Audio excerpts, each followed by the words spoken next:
Best medicines. Xie. Prepare for a rainy day and prevent problems before they arise. Many of us keep basic and emergency medicines at home. Those for colds and fevers, injuries and bruises, pain relief, calming, digestive issues, and liver relief. Over time, these medicines accumulate in drawers. Some have been used only a little, while others remain unopened.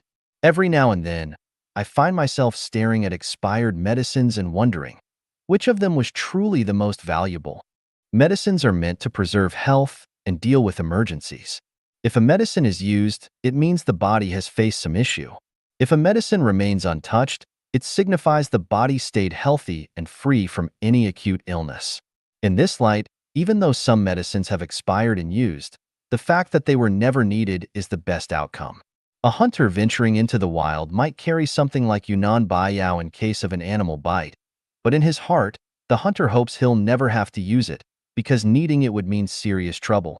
The medicines that ultimately expire and are thrown away are the best medicines. Their value lies in the fact that the body never needed them. This idea brings to mind friendship. Friends are an intangible wealth in life. When we face difficulties or emergencies, a true friend steps in at just the right moment. Having close friends brings a sense of calm and security. Knowing they're always by your side gives you strength. I take pride in my friendships, and whenever I tell others about my friends, I feel a deep sense of joy and pride. Friends are my source of pride. But just as the best medicine is the one that was never used, the best friends are those who never had to help me. If a friend never needed to assist me throughout life, it shows that I was capable enough to handle my own problems. Not needing help from a friend over the course of a lifetime is a great honor. I will keep some medicines in reserve, but I hope I never have to use them. I will treasure friendships, but I hope I never have to rely on them. Similarly, I wish to always be able to help others and benefit them, but I hope never to need others' help myself. After all, experiencing loss is the greatest gain, while seeking advantage is the greatest loss. In this way, I can ensure my life has no deficits, and I will be able to leave this world peacefully with a clear conscience. 生命的寄托, the sustenance of life. Xie. Laozi, the sage, once said, "He who values his body as the world may be entrusted with the world. He who loves the world as he loves his body may be entrusted with the world." This means that the world can be entrusted to those who cherish the lives of others as much as they cherish their own. The idea of entrusting the world might seem far removed from the lives of ordinary people, so let us reflect on where we place the trust for our own lives. The most precious thing in the world is life. Likewise, the most valuable part of human existence is also life. If life requires a foundation, where should we place our trust for our lives? In what or whom should we entrust our lives? Guan Yu and Zhang Fei entrusted their lives to Liu Bei, just as Liu Bei and King Wu of the Zhou dynasty entrusted their lives to Zhuge Liang and Jiang Ziya. Historically, the common people of China often entrusted their lives to wise rulers. While this kind of trust is admirable, it is also illusory. Some people place their lives in the hands of their spouses, wives relying on their husbands, and husbands relying on their wives. This kind of dependence is risky. Some devote their lives to their immediate families, believing that as long as their family endures, so does their life. But if the family falls apart, so does their existence. Some people place their trust in wealth, toiling from dawn till dusk for money, believing that only wealth offers security, thinking that once they have money, all problems can be solved. Others pour their lives into their jobs, companies, or personal achievements, focusing all their efforts on career advancement, company growth, and professional success. However, when their status is lost, their company goes bankrupt, or their career declines, their sense of life fades too. Some place their lives in the hands of their mentors, while others attach themselves to political parties, religions, ethnic groups, or nations. They cry out for their master's honor or sacrifice their lives for their party, religion, ethnicity, or nation. This is life's confusion. To place your trust in a spouse, in others, in money or power, in family, political parties, religions, ethnic groups, or nations is to place it in something as fragile as a mirage in the sky. Such trust will inevitably lead to disappointment, for these things may disappear at any moment. How can we entrust our precious lives to people or things that are doomed to pass away? Floods can rise to the heavens, but they are temporary. Enterprises may flourish, but they too can vanish like smoke. Even the mightiest empires have been buried in the ruins of history, and once great figures have been forgotten in the shifting tides of time. We, as beings of life, cannot place our existence in things that are not eternal. There is one thing, however, that is eternal. From the distant past to the boundless future, it remains constant and selfless. Its form may change, but its essence never does. Whether in the past, present, or future, if we are willing, we can always rely on it. This is where we should entrust our lives. That eternal thing is the Tao. It is what we have always longed for. Because it is eternal, when we entrust our lives to the Tao, our lives can become eternal too. What is the Tao? The Tao is the consciousness of the greatest creator, the spirit of the greatest creator. To entrust your life to the Tao means to entrust it to the consciousness and spirit of the greatest creator. To put it simply, we should entrust our lives to the greatest creator. Only Christ Jesus and the Buddha Shakyamuni have truly valued the world and loved all life. They gave up everything, dedicating their entire lives to the suffering masses. We can entrust our lives to the greatest creator by listening to the teachings of Jesus and Shakyamuni, which will guide us in realizing this goal. Shakyamuni devoted his life to creating a vessel for eternal life, and if we board this vessel, we are sure to reach the ideal shore of existence. Jesus Christ, with his precious blood, has shown us the direction of life. Only those who follow the will of my Father in heaven can enter the kingdom of heaven and attain eternal life. This is where we place the trust of our lives. By boarding the vessel created by Shakyamuni and following the direction illuminated by Jesus Christ, we can draw closer to the greatest creator. Closer, ever closer. 悟道求道正道得道守道. The path of understanding, seeking, realizing, attaining, and upholding the way. Xiefeng. Understanding, seeking, realizing, attaining, and upholding the way, Tao, are the paths to the sublimation of life. Understanding the way means perceiving the laws governing the universe and the origins of all things, the principles behind phenomena, and the mysteries of the universe, space-time, life, and life, referring to the deeper, spiritual essence of existence, as opposed to everyday physical life. Seeking the way with this understanding, guiding one to form a worldview, philosophy of life and set of values. Realizing the way involves repeatedly verifying, through personal practice, whether one's worldview, life philosophy, and values align with the way's laws and evolutionary processes. Attaining the way means that one has comprehended the profound mysteries of the universe, life and has established an unshakable and correct worldview, life philosophy, and values. Upholding the way means living and practicing according to these established principles, regardless of life's changes. Whether the external world is harmonious or chaotic, one remains steadfast in faith and belief. As the saying goes, stand firm through countless trials, no matter where the winds blow, and let the storm rage. Remain calm, as if sitting securely in a boat. Jesus' teaching that only those who endure to the end will be saved captures the essence of upholding the way.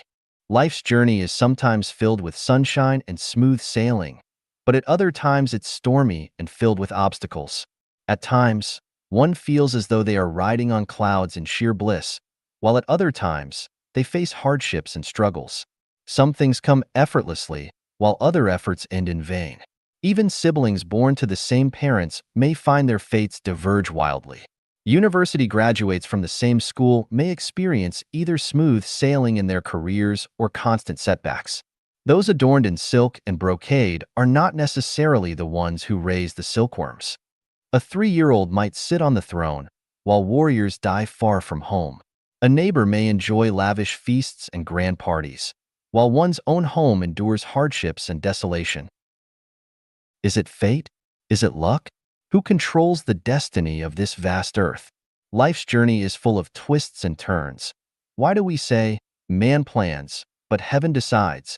Meaning that while people can make their own plans, the ultimate outcome is determined by a higher power or the forces of fate beyond human control. Where is heaven, and how does it relate to my destiny? Such contemplation is the beginning of understanding the way. When one continuously contemplates the universe and its mysteries, clarity will one day come. Just as wood rubbed together creates fire and heat can cause water to boil, the heavenly bodies follow their paths, and human life operates by cause and effect. No wind, no waves. Fortune and misfortune are the results of human actions. The endless changes in the world reflect deeper laws. It's easy to go with the flow, but hard to swim against it. A life of confusion leads to futile struggles, while clarity brings contentment. Acceptance of things as they are avoids disaster, while following the natural flow brings joy. Rather than seeking fame and fortune, seek to live with a clear conscience, in harmony with the heavens, earth, and the times. Those who seek divinity and truth find peace of mind. This is seeking the way. How did the universe begin? Does the greatest creator exist? Is there an invisible hand guiding the evolution of all things? Who is this being, and what is my relationship to it? In the debate between creationism and evolution, who is right? Is it the theologians or the scientists? We must align with the laws of heaven. But where can these laws be found? Everything is connected. How does this interaction occur? The balance of yin and yang is truth, but where is the non-material world? Is death the end of life, or is it a new beginning? What is the evidence? What should be the primary goal of life?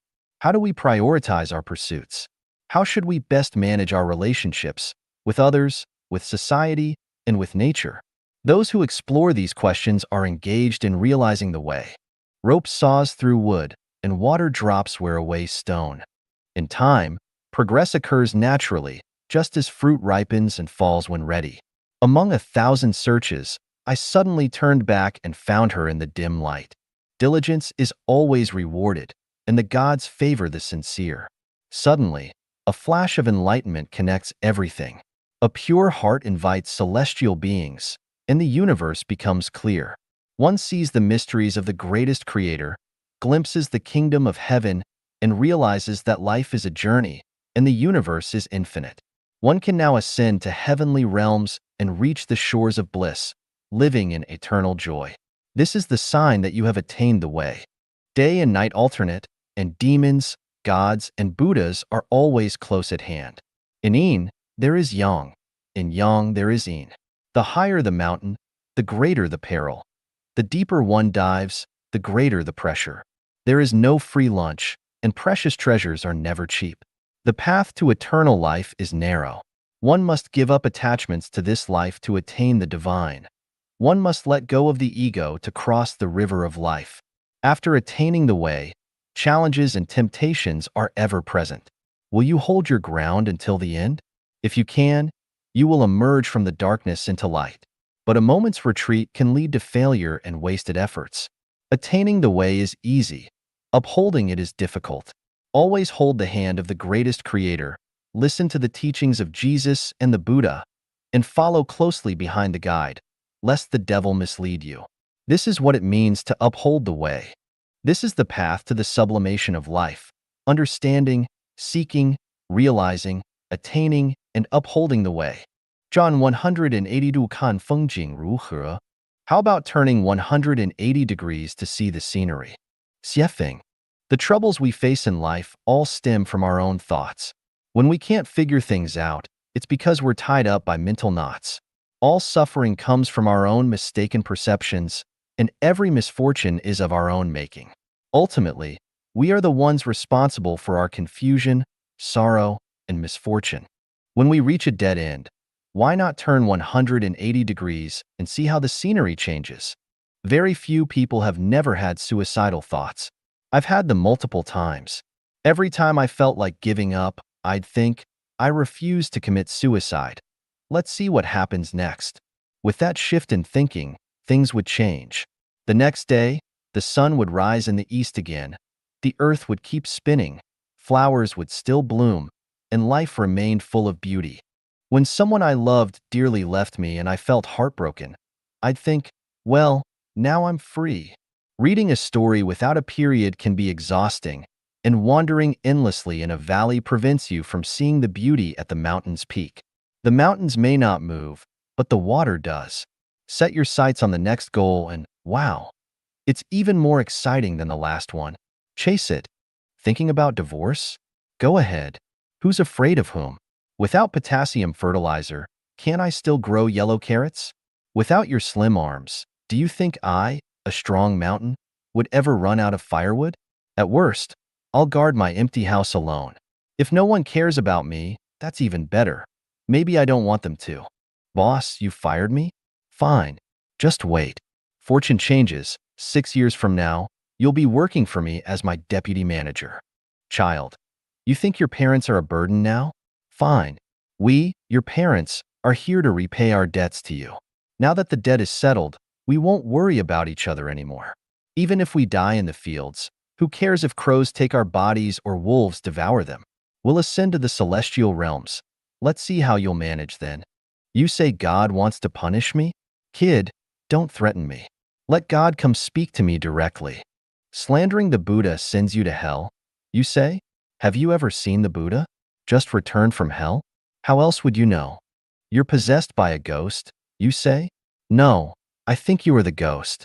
Can smoking, drinking, eating meat, and having a sex life prevent me from becoming a celestial being? Don't be ridiculous. True celestial beings live without restrictions. You're filled with hate and want revenge? Not many people stay clean while rolling in donkey dung. A great man has a big heart. Let it go. The one who doesn't seek revenge is the true man, a glowing hero. You think my shoes are ugly? Comrade, many people don't even have shoes to wear. You think I'm unattractive? Sir, being unattractive is not important. Look at those with disabilities. They're much worse off. You say I'm disabled? Dear, even though my body is disabled, my mind is healthy. Look at all those able-bodied people who commit suicide, go to jail, or live in misery, unable to eat or sleep. So, who's truly disabled? You say you eat better than me? I don't believe you. Show everyone your poop, and let's see if it proves you eat better. You say you're more fashionable than me?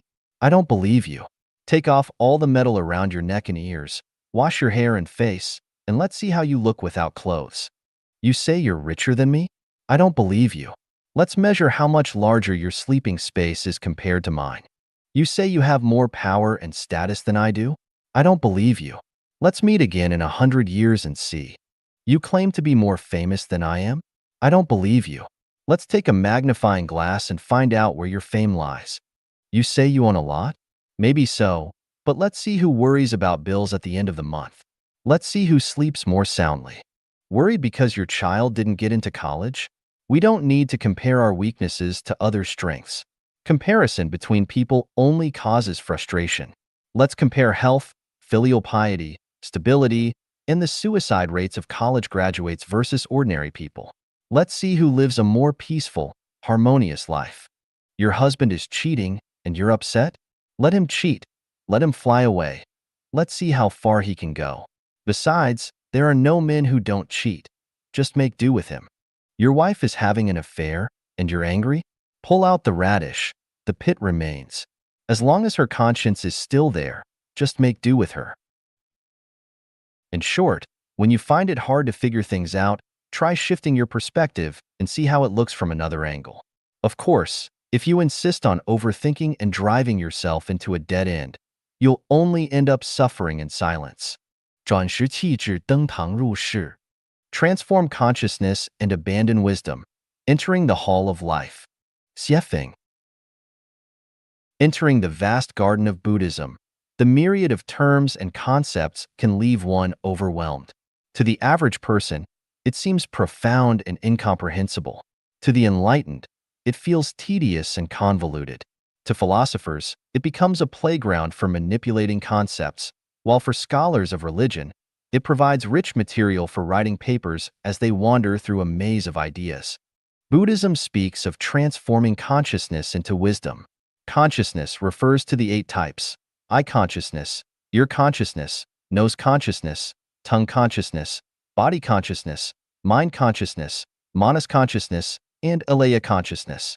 Wisdom includes 4 types: the wisdom of accomplishing deeds, the wisdom of subtle observation, the wisdom of equality, and the wisdom of the great perfect mirror. In Buddhism, the 8 types of consciousness include sensory and mental awareness, representing different levels of perception, while wisdom refers to a higher level of understanding and insight. If we focus on explaining these terms in detail, it would be like trying to catch the moon in water or pick flowers from a mirror.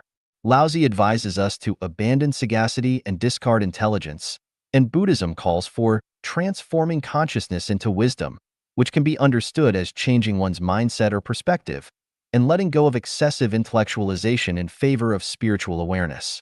I emphasize transforming consciousness, abandoning wisdom, and entering the hall of life.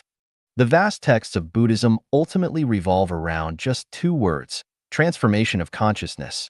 Simply put, it means changing one's mindset. More elaborately, it means shifting awareness. And profoundly, it means sublimating the non-material structure of human life to that of a celestial being. A person's life is filled with worries. Why? Because they do not have a correct understanding of life and life. The only way to free oneself from these worries is to transform one's consciousness. For example, viewing an enemy as a benefactor instead of harboring resentment. Consider that even those we perceive as enemies can teach us important lessons and offer opportunities for personal growth. Seeing death as another leap in life, or recognizing marriage as a primary source of distress are all examples of transforming consciousness. Buddhism identifies 5 afflictions, known as the 5 poisons: greed, anger, ignorance, arrogance, and jealousy. Greed is indulging in desires. Anger is resentment and fury. Ignorance is obsession with certain matters or teachings. Arrogance is pride, disrespect, vanity, and stubbornness. And jealousy is doubting the wise, scorning science, doubting everything, and envying those better than oneself. In reality, the causes of suffering extend far beyond these 5 poisons. There are at least dozens more. Concepts like bringing glory to the nation, saving humanity, serving the people wholeheartedly, dedicating oneself until death, becoming a celestial being or Buddha, maintaining peace, achieving supreme enlightenment, implementing democracy to overthrow tyranny, contributing to the party, bringing honor to one's ancestors, spreading religious teachings, and ushering in the era of life genuine, all lead to suffering. Even compassion and sympathy can cause distress. I advocate for unconventional thinking. From this perspective, the poisons mentioned earlier can be seen as joys. For instance, greed. Greedily absorbing knowledge brings joy, and the desire to write extensively lifts one's spirits. Ignorance. Being enchanted by a lover's soul or tenderness brings delight, and delving into the mysteries of life provides a sense of soaring through time and space. Ideas like ushering in the era of life genuine can make one feel extraordinary and free. By shifting perspectives, what was once considered poison transforms into nectar, and joy becomes a fleeting intoxication of the mind, like the hemlock wine that numbs consciousness for a moment. In my view, the best way to alleviate suffering is to treat life as a game. Life is but a dream. Don't cling to anything. Treat everything as a game. If it's fun, play it. If it's not, just walk away. No one is responsible for me, and I am responsible for no one. Treating life as a game doesn't mean disregarding its importance, but rather embracing flexibility and detaching from rigid expectations. Buddhism teaches us to transform suffering into wisdom. However, there is an issue here. Wisdom is neutral. It doesn't necessarily embody truth, goodness, or beauty, nor does it always lead to positive outcomes. How about Hitler's wisdom? Or the wisdom of corrupt officials, mob leaders, and cult leaders? Jesus warned us to be cautious of those with wisdom, and Laozi's advice to abandon sagacity and discard intelligence was not without reason. The 3 realms exist solely in the mind. All dharmas are mere consciousness. All consciousness must serve the self. When consciousness, understanding, and awareness binds one's true nature, shackles the spirit, and brings suffering, one must engage in unconventional thinking and shift 180 degrees. For example, if the belief to be unfilial is to have no descendants troubles you, realize that this world is not a good place, and rather than having children to suffer here, it's better to give birth in paradise. If your affair causes distress because it has been exposed, think, I love what I love. I enjoy what I enjoy. I express my humanity without regret.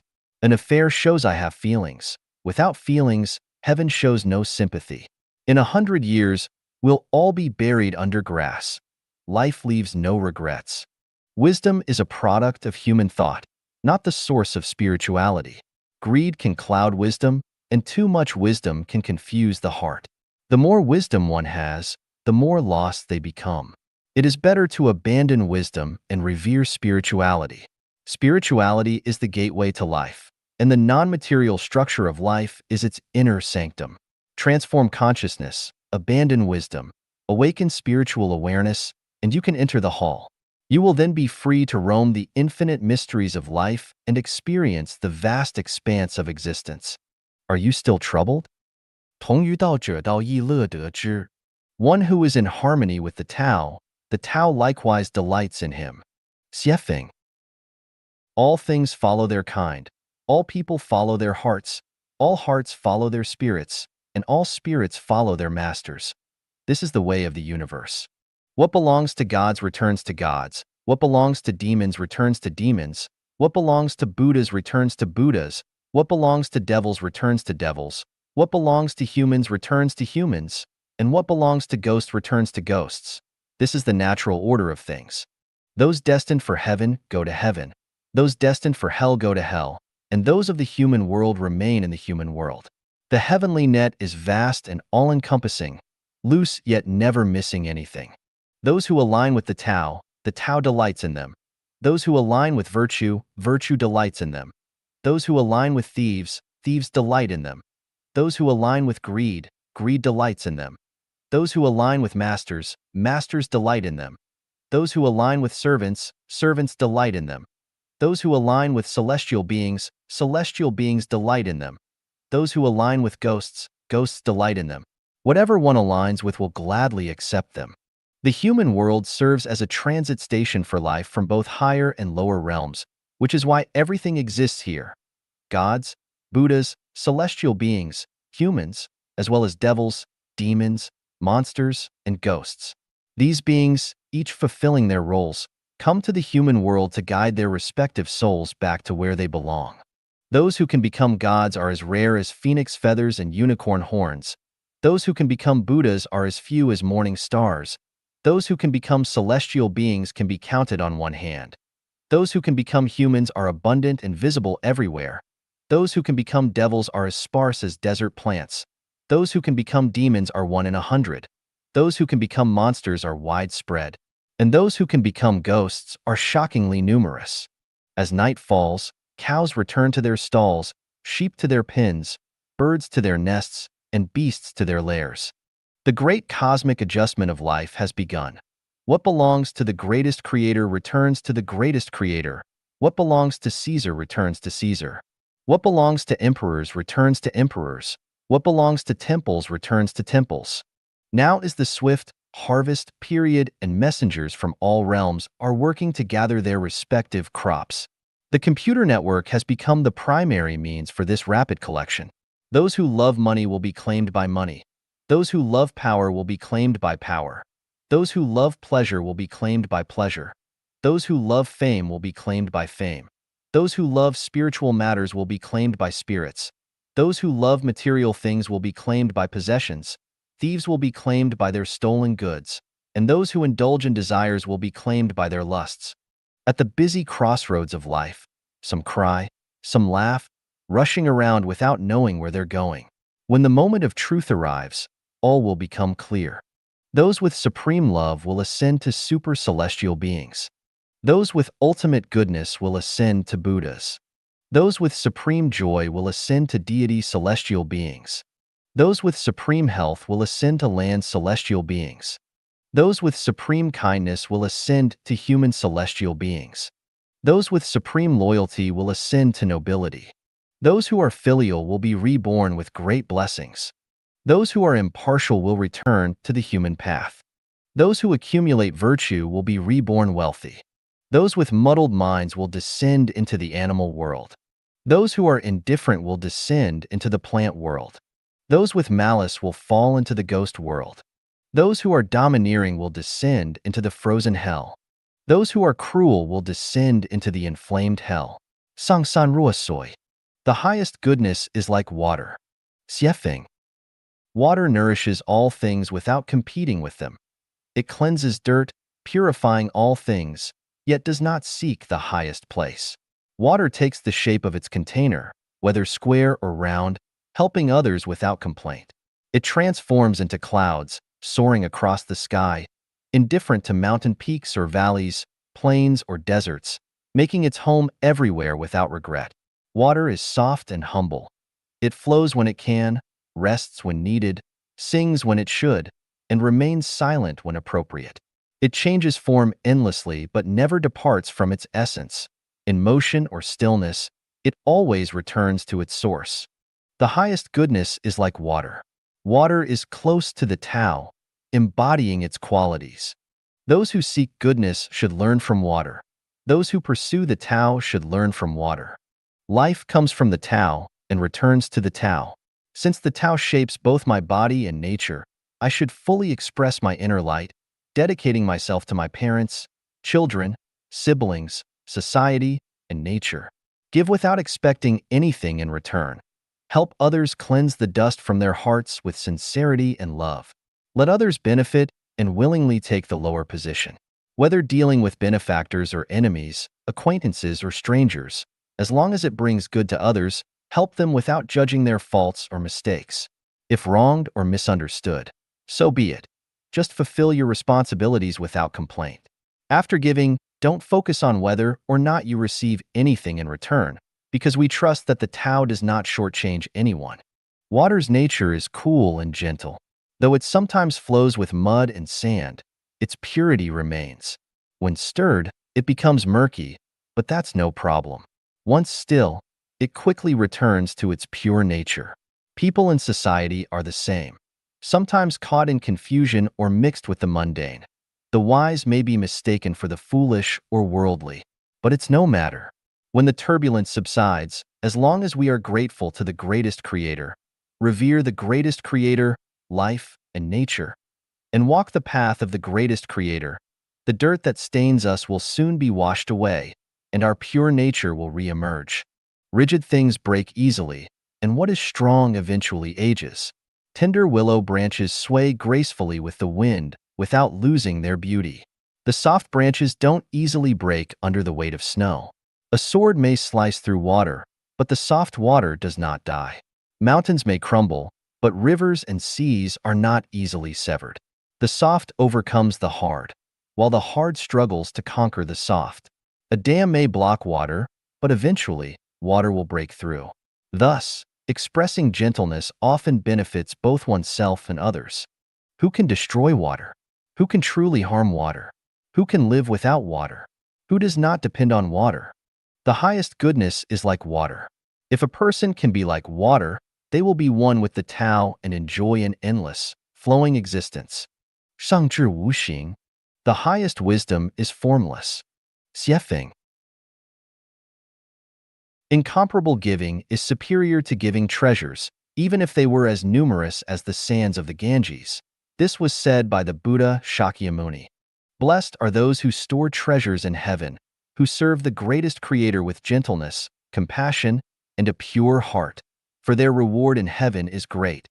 This was said by Christ Jesus. By the existence of things, we profit. By the non-existence of things, we are served. The wise of ancient times practiced the way. They were subtle, profound, and unfathomable.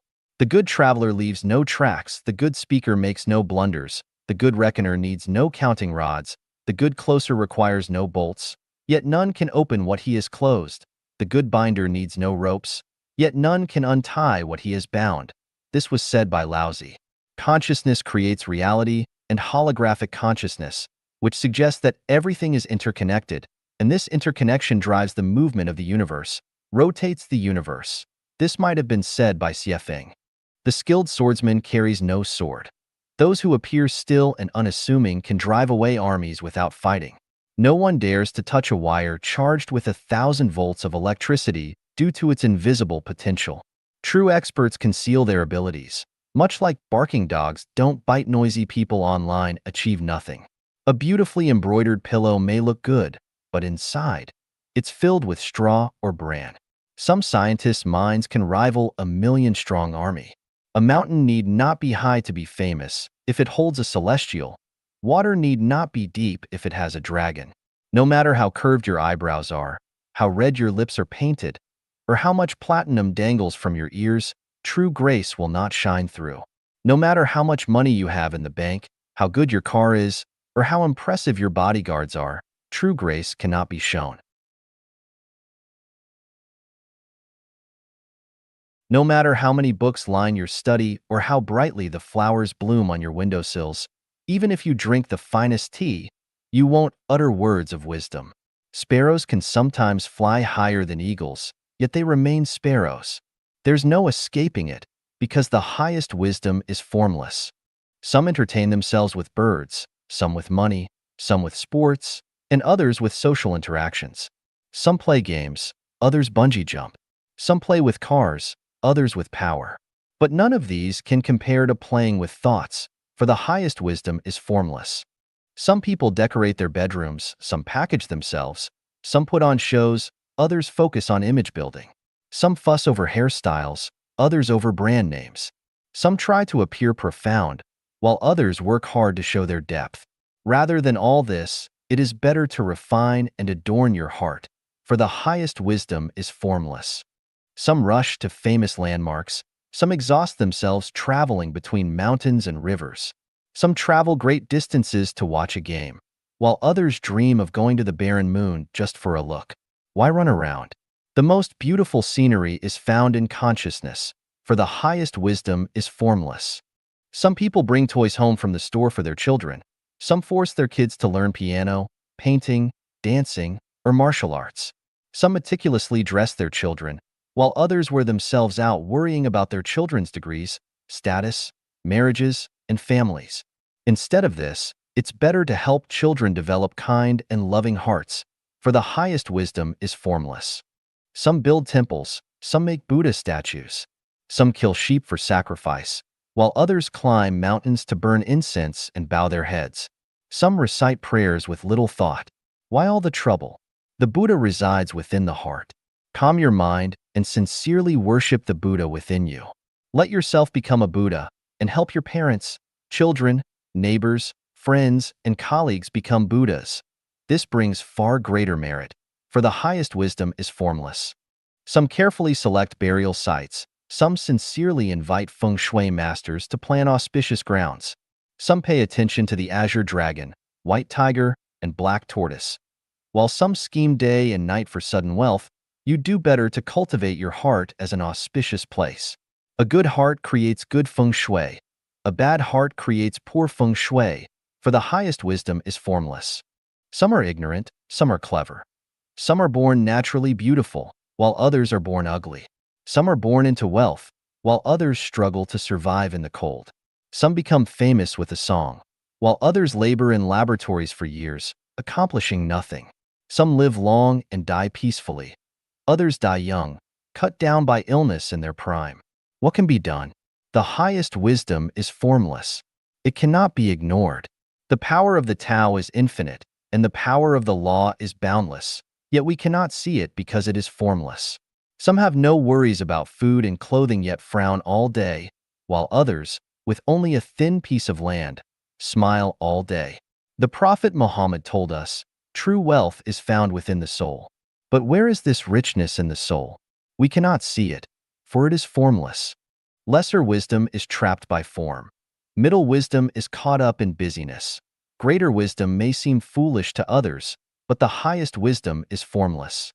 Lesser wisdom busies itself with planning systems. Middle wisdom refines laws and regulations. Greater wisdom is concerned with spiritual civilization, while the highest wisdom roams freely in the world of the spirit. After eating a pancake, munching on sunflower seeds, drinking a cup of tea, and writing this article for Chapter of Wisdom, I strategize from within and triumph from afar, taking in all the beauty of the world. Celestial beings in the heavens cast flirtatious autumn glances. How enchanting! Dayform celestial, 思维惯性的危害, the harm of thought inertia. 写法 Inertia is the property of an object to maintain its state of constant motion or rest unless acted upon by an external force. Just as objects have the nature to maintain their original state of motion, human thought also has the nature to sustain its existing state of consciousness. Whether it's the inertia of objects or thought, both have many harmful effects. A car moving at high speed, when subjected to emergency braking, will continue to slide forward due to its inertia. This inertia can sometimes lead to disaster.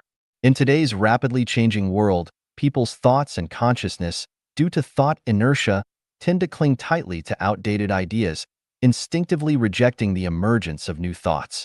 This inability to shift consciousness in a timely manner leads not only to personal mental anguish, but also becomes a stumbling block for civilization, turning into a killer of the new era. Let's examine a few phenomena that illustrate the harm of thought inertia. Over 20 years ago, Chinese leader Deng Xiaoping proposed, "Let some people get rich first." He advised the entire party and nation not to get entangled in debates over socialism versus capitalism, but to focus all efforts on economic development. Over the past 20 years, practice has proven that Deng Xiaoping's philosophical perspective of, "It doesn't matter whether a cat is black or white. As long as it catches mice, it's a good cat," has a correct side. This represents new ideas and ways of thinking. However, many individuals, constrained by decades of communal living and the pursuit of common prosperity, not only failed to actively shift their thinking or participate in economic activities, but also rejected Deng Xiaoping's approach both verbally and psychologically. What was the result? As the tides of the times surged forward, those shackled by thought inertia were left behind, while those who could quickly adapt their thinking emerged as leaders in the market economy. They not only became prosperous but also continually enhanced their cultural literacy and began to excel in various fields, including culture and politics. Meanwhile, those heavily influenced by old thoughts and concepts developed strong resistance and became psychologically unbalanced, watching as more and more people around them grew wealthy. As the trend continued, their mindset became increasingly unbalanced, leading to constant complaints or engaging in corruption and theft, disregarding all else in their pursuit of money. When people try to maintain their original way of thinking due to inertia, conflicts and contradictions arise. Those who adapt their thinking in response to external forces represent the progressive forces of the time and will thrive. Those who resist and exhibit excessive inertia, changing their thoughts too slowly, are the forces of backwardness and are bound to fail. After the Tiananmen Square protests in 1989, most students quickly adapted their thinking and redirected their time and energy into other areas. In contrast, some students, due to their strong thought inertia, remained oblivious for a long time, wasting over a decade of their youth in ideological struggles. Their thinking became rigid, unable to tolerate any dissent, while the times had already left them behind, and yet they clung stubbornly to their beliefs, a sad and pitiful state. After Falun Gong was banned in mainland China, some practitioners quickly adjusted their thinking, abandoning their practices and distancing themselves from the organization, exploring deeper realms of spirituality and maintaining balance in their family and work life. However, other practitioners, due to deep-seated thought inertia, found their foundations crumbling, their potential fading, and their opportunities slipping away irretrievably. It was like trying to hatch an egg that had already broken, and crying was futile, yet they still waited hopelessly for something to change. Contemporary youth are flexible in their thinking and adept at enjoying life. The constraints of traditional worldviews, values, and marriage concepts are diminishing for them. The rising divorce rate is a sign of societal progress. However, many still live within old thought patterns, lamenting that people's hearts are not what they used to be, and the moral standards of society have declined. Yet, they can do nothing but watch the flowers fall, adding unnecessary worries to themselves. Cars have been invented, yet people still reminisce about horse-drawn carriages. A phone call can resolve issues from 1,000 miles away, yet people still embark on long journeys to meet in person. New ways of living save time and effort, yet people insist on doing everything themselves, failing to recognize the benefits of cooperation. Renting a home can be better than buying. Mobility is preferable to stubbornness. Change is better than rigidity, and innovation trumps tradition. But this is difficult. This is the mischief of thought inertia. The era of life genuine is on the horizon. Humanity's collective consciousness must rise.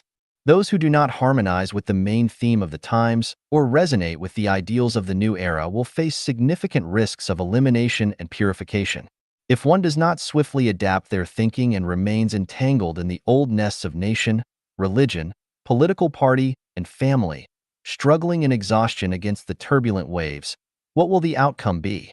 As they see others marching forward with vitality toward the highest realms of life and existence and observe the tsunami approaching, yet remain stationary, muttering in confusion or helplessness, can they find a way out?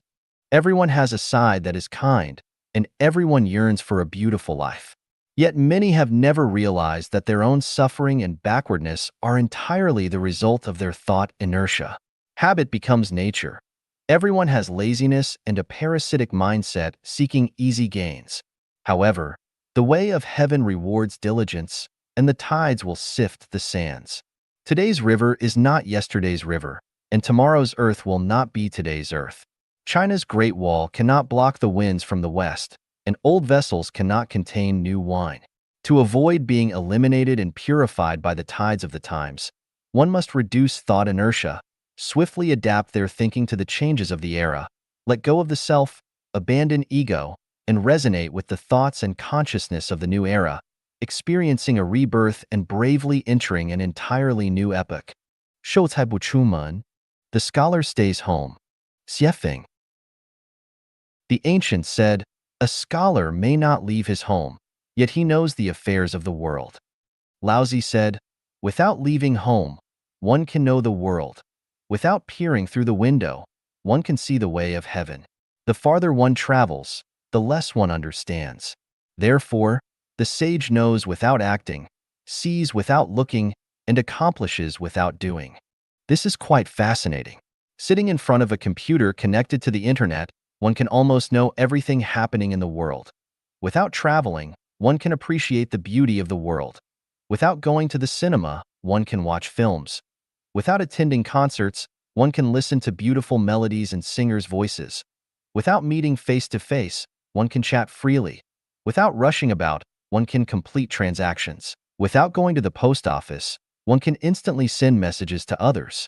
Without visiting the library, one can read a vast range of books. Without searching high and low, one can admire the naked beauty of stunning women.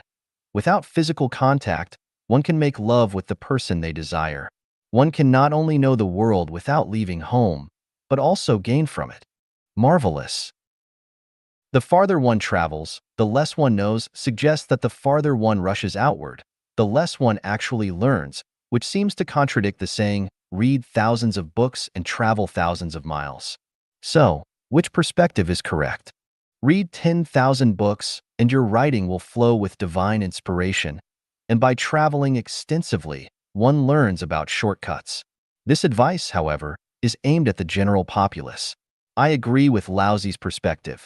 If one can awaken their spiritual awareness, they can understand that autumn arrives from the fall of a single leaf, and with closed eyes, they can travel thousands of miles in an instant. If one lets their thoughts constantly rush outward, they will be trapped in the monotonous phenomena of the external world, exhausting both body and mind. In the end, after traversing mountains and valleys, one will gain nothing beyond knowledge and experience. I don't know where Bodhidharma went during his 9 years of facing the wall, but throughout history, meditation has allowed people to enter the realm of the non-material. In the depths of stillness, the mind can traverse the tunnels of time and space, soaring freely. One can enjoy the beautiful sights of the heavens and envision limitless futures. Such experiences are inaccessible to those whose minds are absorbed in the constant hustle and bustle of the outside world. The sage knows without acting. Without television, radio, computers, the internet, newspapers, magazines, or hearsay, how can one know without going out? Wouldn't one become like a frog at the bottom of a well? Certainly not. For Laozi is not speaking about ordinary people, but about sages. For the average person, they must strive to act. as only through action can knowledge be gained. Otherwise, they would remain ignorant. But for sages, they already know. When an apple ripens, it will fall. Water naturally flows downhill. Without cultivation, humans will inevitably succumb to, when one is full and warm, lustful desires arise. When one is hungry and cold, thoughts of theft emerge. The seasons will inevitably change. If men remain unmarried and women unwed, they will inevitably resort to petty crimes or illicit affairs. Otherwise, they will be consumed by their desires. Fish will swim in the water. By grasping one concept, one can infer many others. There's no need to act or personally verify everything. The sage sees without looking. A philosopher once said, "I see more clearly when I close my eyes." Indeed, what one sees may be deceptive, and looking may only lead to confusion. Distance tests a horse's strength, and time reveals a person's heart. Does that mean what we see initially is not the true nature? Form is emptiness. Emptiness is form. What appears as form is actually emptiness, and what we cannot see, the emptiness, is actually form. Imagine a person from birth to death. Must they not walk the same path trodden by those before them, eating the same food? Despite countless variations, the essence does not change. Whether calm or tempestuous, it is still water. In the Tathagata Buddha's palm, heaven's net is vast, and though its meshes are wide, nothing escapes it. There is no need to look. One understands without looking.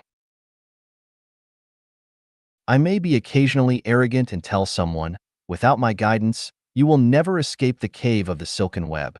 And whether they believe it or not, their path is as obvious as lice on a bald head, a clear truth. Seeing harms the mind, and cleverness obstructs one's understanding of the Tao. Where can one run? There is no escape. The sage accomplishes without doing. How strange! How can one accomplish anything without action? Can one expect a harvest in autumn if one has not sown seeds in spring? Can one obtain a university degree without attending school every day? Can a sumptuous meal suddenly appear on the table without effort? Can one acquire wealth without working or trading? Can one live as long as a pine tree on the southern mountain without exercise or health care? Accomplishing without action? This really leaves one scratching their head in confusion. Yet, upon reflection, there is truth in it. Lose in the east, gain in the west. The old man loses his horse, but it might be a blessing in disguise. Good fortune lies within bad, and bad fortune lurks within good. When you intentionally plant flowers, they may not bloom. When you accidentally plant willows, they grow into shade. Accomplishing without action, there may be divine protection in the unseen. A virtuous person who does not seek blessings will naturally receive them. A schemer who tries to avoid misfortune will find it instead. What good is cleverness? Rather than standing by the river envying the fish, it is wiser to go home and weave a net for oneself. Instead of pursuing with restless effort, it is wiser to find tranquility, allowing one's vision to extend far and one's heart to illuminate the true nature of things. Therefore, the Buddha said, all conditioned phenomena are like dreams, illusions, bubbles, and shadows. Like dew and lightning, thus should you view them. All sages and wise ones differ only in their practice of non-action. It seems the scholar does not leave his home for good reason. 拓展生命的空间, expanding the space of life. 写法, transcending the three realms, beyond the five elements. Migratory birds must migrate to survive. A tree that moves dies, while a person who moves thrives. Sitting at the bottom of a well, one knows little of the sky above. Without stepping out of the mountain valley, one cannot grasp the vastness of the grasslands. Without leaving the human realm, one cannot understand the life of heaven. Stubbornly defending Jinzhou till death leads to entrapment. Retreating from Maiqing in defeat highlights the necessity to adapt and move forward. Plants and animals know they must expand their living space, and humans should do the same. Even the simplest person in the countryside knows that sending their children to the city is the only way to break free from the constraints of land. No matter how close siblings may be, if they remain cramped together for too long, resentment will inevitably grow. Even lovers who swear, in heaven, we wish to become birds and fly together. On earth, we wish to grow as two trees with intertwined branches, will find their passion dull if they confine themselves, ultimately holding hands while feeling like, my left hand holds my right hand. Like flowing water that stays fresh and a door hinge that never rusts, constant movement prevents decay. Rigid thinking is like a dead tree, lifeless and unchanging. Life is a journey. One cannot linger in a pleasure garden. Only by braving 81 trials can one obtain the true sutra. Looking back at the past, whether crossing mountains and rivers or enjoying fragrant flowers under the moonlight, it is the richness and diversity of life that can comfort our existence. A blank sheet of paper, with no words written and no green leaves drawn, holds no value. There is fire in wood, and if it is not ignited, it will eventually rot and decay. How shameful and regrettable! Isolation and a closed society lead to ignorance, backwardness, and infighting. Shutting off one's feelings and heart breeds unreasonable and erratic behavior. Rigid thinking restricts one's perspective, limiting their view of the world. Clinging to one's life space leads to depletion and aridity of existence. The size of your heart determines the vastness of the universe. The depth of your thinking expands the breadth of your life space.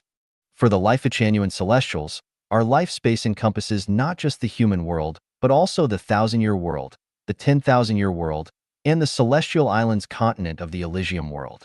For common people, however, there is only the human world, and it lasts only a few decades. Observing others' life spaces is akin to watching tadpoles wriggling in a small puddle, which may dry up at any moment, confronting the specter of death. How pitiful! How sad! We must expand our life space. In the article Escaping the Traps of Life, from the chapter of Wisdom, I have already discussed what life traps are and how to escape them. Once we escape the traps, how do we proceed? A person whose ancestors lived in a remote valley can only find a way out by listening to those who have traveled to the plains and cities, building relationships with them, and respecting them. They must be ready to seize the opportunity to courageously leave the valley when the time comes. If communication is cut off and there is no connection to the outside world, escaping becomes exceedingly difficult. In recent years, more and more people have left mainland China for places like North America, Europe, and Australia. These individuals have expanded their living space. We must ask, if they can leave, why can't we? The reason is that they understand the outside world and are always prepared to leave. Once they establish contact with friends and family or other channels outside, they can immediately leap through the Dragon Gate, metaphorically achieving great success, and swim across the Pacific Ocean. Some people are quite shrewd. They live in mainland China yet invest in properties in North America and Australia, laying the groundwork for a backup. If famine strikes China, they can swiftly pack their bags and take flight because they have already expanded their living space. Such individuals are worth learning from. Mainland China emphasizes interpersonal relationships, while places like Taiwan focus on networks.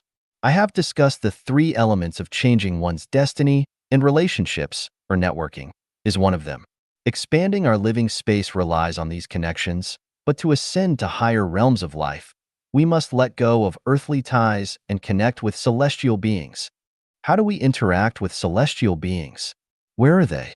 When our heart is pure, celestial beings will arrive. Only when one's heart is pure will the celestial beings descend, and you will know where they are and who they are. Those who have settled in Life-Genuine surely understand that today we are completely different from our former selves. Our living space has greatly expanded compared to the past when we lived in cramped 60 square meter apartments. Now we reside in luxurious 1,000 square meter villas. Some unfortunate souls have left Life-Genuine, fearing the treacherous path of the guide, and have curled back into their original caves. It's a pity they do not reflect on their own value. How much money, power, or beauty do you possess that is worth deceiving? Is staying in a cave really safe? Wouldn't lying in a coffin buried underground be safer? Even if your painstakingly crafted cave is secure, where will you go in a few decades? We must expand our life space, and the best way to do this is to start with our thinking. Where our thoughts go, our consciousness follows. Where our consciousness reaches, that is where our life will exist in the future. 寻求生命的最佳支点 Seeking the best fulcrum for life. Xiefeng. Give me a fulcrum, and I can lift the earth. This famous quote from the ancient Greek scientist Archimedes speaks to the power of leverage. But can we truly lift the earth? According to the principle of leverage, when two weights are balanced, their distances from the fulcrum are inversely proportional to their weights. In other words, with just 1 kilogram of force, we could lift 1,000-kilogram stone, provided the distance from the stone to the fulcrum is 1:1,000 relative to our hand's distance from the fulcrum. Some people become wealthy almost overnight, regardless of whether they achieved it through embezzlement, theft, robbery, deception, alchemy, printing money, contract transfers, or selling official titles. Their ingenuity lies in finding a lucrative fulcrum. Although everyone has the same 24 hours in a day, some can earn 10,000 yuan in that time, while others make only 10. This 1:1,000 difference ultimately comes down to the fulcrum. Going to school, starting a business, holding a government position, writing, and networking. At the root, all of these activities are about finding the best fulcrum in life. Seeking the optimal fulcrum for life and existence is essential. A strong fulcrum allows us to move 1,000 pounds with just 4 ounces, whereas a weak one leads only to an ox struggling to pull a cart. For example, two brothers once made a living by selling water to a parched mountain village. Initially, both earned similar incomes by carrying water down from the mountain. 2 years later, however, the elder brother became prosperous while the younger brother went bankrupt.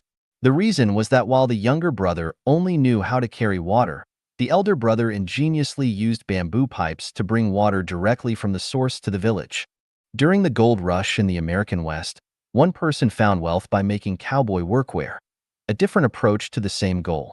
Farmers use land as their fulcrum, workers rely on labor, teachers on classroom instruction, pickpockets on other people's wallets, wives on their husbands, husbands on their families, small business owners on their shops, large business owners on their companies, spiritual leaders on their followers, and kings on their people.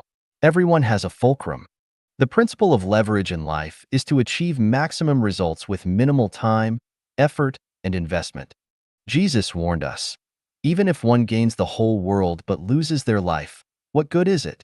If we ignore the fulcrums of life, rushing back and forth only to ultimately lose our lives, we incur an enormous loss. We must seek the best fulcrum for life, so that when others are forced to struggle for mere survival, we are already leisurely enjoying the joys of life in paradise. So, where is the best fulcrum for life? At present, the 3 best fulcrums for life are Buddha Shakyamuni, Christ Jesus, and Life-Genuine. Buddha provides us with a vessel that sails directly to the other shore of life. Christ offers us an unending stream of living water, energy. Life-Genuine gives us the roadmap to heaven, the way of life, the way of the greatest creator. These 3 fulcrums form a life cosmos composed of structure, energy, and consciousness. In this world, there are countless religious and spiritual groups, each acting as a fulcrum for life. However, determining which one is the best is a matter of personal judgment. By applying the principle of leverage, achieving the perfect life structure with minimal effort and in the shortest possible time, one can find the best fulcrum. Life is short, with little time to waste going from house to house, strolling through markets, or watching spectacles. Quickly seek out the best fulcrum for life. If you can invest a sesame seed and gain a large watermelon in return, it would be foolish not to seize such an opportunity. With the right fulcrum, you can journey from the human world to the celestial islands continent of the Elysium world. 从心所欲不逾矩. Follow your heart's desires without overstepping boundaries. Xiefeng. At 15, I set my heart on learning. At 30, I took my stand. At 40, I had no doubts. At 50, I understood the heaven's mandate. At 60, I was attuned to the world. At 70, I could follow my heart's desires without overstepping the boundaries of what is right.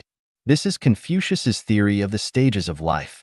Today, while watching Professor Yu Dan from Beijing Normal University on CCTV's 100 Schools Forum discussing the way of life in the Analects, I found it exhilarating. Professor Yu spoke brilliantly. However, it seemed that due to time constraints, she didn't go into depth about the phrase, follow your heart's desires without overstepping the rules. It felt like a delicious peach was just out of reach. What a pity. So, I humbly take the liberty to expand on what Professor you touched upon. Following one's heart essentially means to act according to one's desires. The highest state of this is acting in accordance with one's nature. However, this freedom is not the same as acting recklessly. It comes with the prerequisite of not overstepping boundaries.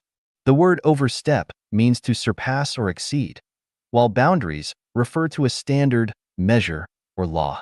Therefore, following one's heart's desires without overstepping boundaries means acting freely within established limits. What are these boundaries? They include the way of heaven, the natural law, state laws and regulations, the rules and regulations of organizations, the principles of benevolence, righteousness, propriety, wisdom, and trustworthiness, basic morality, customs, and the interests of society and others. Thus, the meaning of following one's heart's desires without overstepping boundaries is that one may speak, act, or think freely as long as it does not harm others or society, violate customs, disrupt organizational rules, break the Constitution or laws of the state.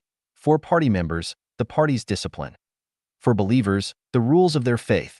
For children and spouses, family rules, etc., or go against the way of heaven and nature.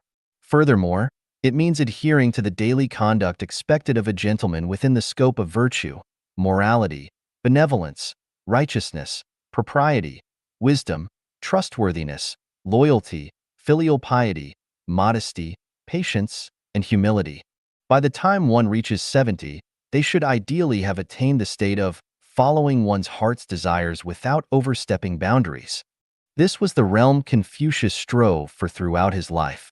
His teachings encourage becoming a gentleman because, as he said, it is only the petty man and woman who are difficult to nurture. However, Confucius's teachings also have a side that can numb human nature.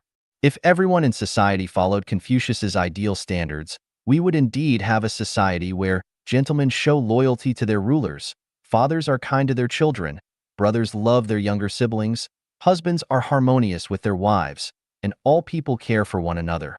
A natural, harmonious, peaceful, and tranquil society, free of conflict. But the problem is that if everyone becomes like sheep and a wolf emerges, all the sheep will be in danger and helpless to resist. The more virtuous a person, the more they may suffer, while those with fewer scruples often gain. By his later years, Confucius had realized the potential harm of his teachings, leading him to lament, "If in the morning I hear the way, in the evening I can die content." Though Confucius did not advocate belief in supernatural forces, he still yearned for the way. He called Laozi a divine dragon, whose head can be seen but not its tail, acknowledging his own inferiority and feeling the need to look up to him. So, it might be better to learn from Laozi than from Confucius. How do you feel about this interpretation of following one's heart's desires without overstepping boundaries? My own feeling can be summed up as simply overwhelming. To understand the way of heaven, natural laws, constitutional laws, party rules and regulations, local customs, morality, virtue, benevolence, righteousness, human rights, and so forth requires an immense amount of knowledge. Without this understanding, one is bound to overstep boundaries, and the effort can be utterly exhausting. So, what should we do? The answer is, revere the greatest creator, revere life, respect nature, follow the way of the greatest creator, accept circumstances as they come, adapt to situations, act according to one's nature, and seize opportunities as they arise. In doing so, whatever you do will be right, whatever you say will be correct, and whatever you think will be appropriate. This is what is meant by good remains good, even if it appears evil. Evil remains evil, even if it appears good. Thus, one can keep the core principle while adapting to changes, and in this way, you can follow your heart's desires without overstepping boundaries. From the various constitutional laws set by the United Nations to the national laws of different countries, to the multitude of rules and regulations in society, laws are becoming more numerous and detailed, yet the world grows increasingly complex and filled with problems. Experience has shown that only by following the way of the greatest creator can humanity achieve the ideal society in the simplest and most effective manner. Confucius might serve well as a teacher for elementary school students, Laozi for high school, Buddha as a university professor, and Jesus for guiding graduate students. Meanwhile, Life Genuine embodies the true state of following one's heart's desires without overstepping boundaries. Life Genuine has no rules or regulations. Its members have no responsibilities or obligations, and there is no one issuing commands. Yet, Life Genuine is harmonious, peaceful, and stable. Its members are motivated, strive for self-improvement, and form close-knit relationships, even willing to sacrifice for each other. If humanity as a whole could live this way, wouldn't we be entering paradise? Don't wait until you're 70 or 80 to follow your heart's desires without overstepping boundaries. Start now, even at the age of 7 or 8. 返老还童第一步. The first step to returning to youth. 写phing. Christ Jesus, who saves our souls, warns us, unless you turn and become like little children, you will never enter the kingdom of heaven. Buddha Shakyamuni advises that if you still carry the appearance of longevity, you cannot become a bodhisattva. The celestial Laozi guides us to return to our roots and revert to infancy. He said, "What is strong will grow old. This is not the way, and that which is not the way soon ends." He also taught, "Aggressors do not die natural deaths." I consider this a teaching. If fortunate enough to visit the heavenly realm of the thousand-year world, you'll find that the celestials there almost all resemble children, with pure, beautiful hearts, playful yet embodying the highest goodness, mischievous yet authentic, wise yet simple, carefree yet caring. Wudong Master Zhang Sanfeng's famous saying is, "Going with the flow makes one ordinary. Going against the flow makes one immortal." This is the reversal within the Tao. The teachings of gods, Buddhas, celestials, saints, and Xiefeng's insights from Life Genuine reveal a truth. If you wish to enter the kingdom of heaven, you must first become like a child. What should be the aim of our cultivation and practice? The answer is, return to youth and revert to the state of infancy. Please note that returning to youth does not mean our bodies should become those of children again. Rather, it signifies that our spiritual essence should return to the heart and mind of a child. We should not be bound by the appearance of longevity and should not think that because we are in our 40s or 50s, we cannot play, cry, or have childish fits. The first step to returning to youth is to strive for purity, authenticity, naturalness, and spontaneity. Who isn't afraid of wild lions and tigers? Would you fear them? Now, if they were lion cubs or tiger cubs, would you still be afraid? I once saw a scene at Lion Park in Harare where people, both adults and children, happily and affectionately petted several lion cubs. The cubs were playful and endearing. No one was afraid. Why? Because the cubs are pure.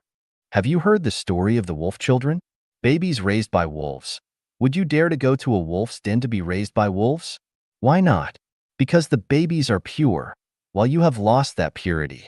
There is a story in the Bible where 3 men are thrown into a furnace and are not burned. Why were they unharmed? Because they were pure. Laozi said, "I have heard that those who excel at preserving life do not encounter rhinos or tigers on land, nor are they harmed by weapons in battle. The rhino finds no place for its horn, the tiger no place for its claws, and weapons find nothing to cut." Can you become invisible? No, right? Why? Because you are no longer pure. Your desires cloud your thoughts. Why can't children become invisible? Because they lack that desire. When a child sees someone eating an apple, they immediately call out, "Mom, Mom, I want an apple too." But adults, even if drooling inside, pretend to be indifferent. Why? Because children are authentic, while adults are hypocritical. When a child is sad, they cry. When hungry, they shout. Adults, however, say, "Real men don't shed tears," or "You must have self-control." Why? Because children are real and adults are false.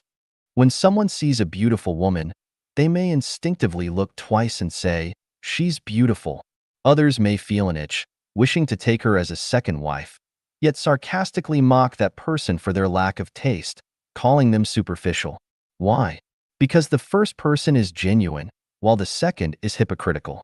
As long as what you feel does not match what you say and do, you are not genuine.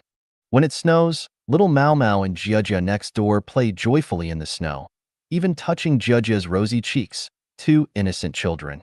But who has seen old Zhang next door playing joyfully with Auntie? Would old Zhang dare touch Auntie's cheeks? This shows the difference between following one's nature and not. Children act naturally, while adults are bound by societal morals, unable to act freely. No matter how distinguished the guests at home, if a child is tired, they'll simply sleep. So natural. But adults won't. Even with drooping eyelids, they insist, "I'm not tired. I'm not tired." Unnatural. In short, if we maintain purity, authenticity, spontaneity, and naturalness, we are returning to youth. Childhood is joyous and happy. Middle and old age are less so. So why not return to youth? Imagine a pond that continually receives fresh water and drains from the other side. It will never dry up and will stay fresh. Without fresh water, it will stagnate or flood. Childhood is like the fresh pond with inflow and outflow. Middle and old age are like a stagnant pond that grows foul. By maintaining our pure, authentic, spontaneous, and natural nature, we stay connected to the fresh source of life. Holding on to old views and resisting new ones is like blocking that source, causing life to wither and making it harder to return to youth. Those who speak freely and openly, saying what they think, just as they think it, are people with a childlike heart. They are lovable people and are more likely to enter the heavenly kingdom. But those who are deeply scheming, vigilant from every angle, with everything they say perfectly calculated and without a trace of error, these people can be intimidating. It's hard to know what they are truly thinking, and while they may be exceptionally clever, they are far from the kingdom of heaven. Let's imagine this scenario. If you were the manager of the heavenly kingdom, what kind of people would you admit into its society? 化矛盾于无形, resolving contradictions in the invisible. 写phing. Low intelligence stirs trouble, moderate intelligence competes, great intelligence appears foolish, and supreme intelligence is formless. Wherever there is noise and conflict, it is a gathering place for those of low intelligence. In places filled with competition, people of moderate intelligence are vying for dominance. In communities where simplicity and harmony with nature prevail, great minds are quietly strategizing.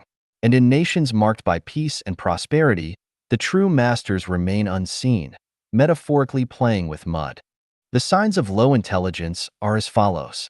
Couples who frequently argue, causing distress to neighbors and friends, both display low intelligence regardless of the reason for their quarrels.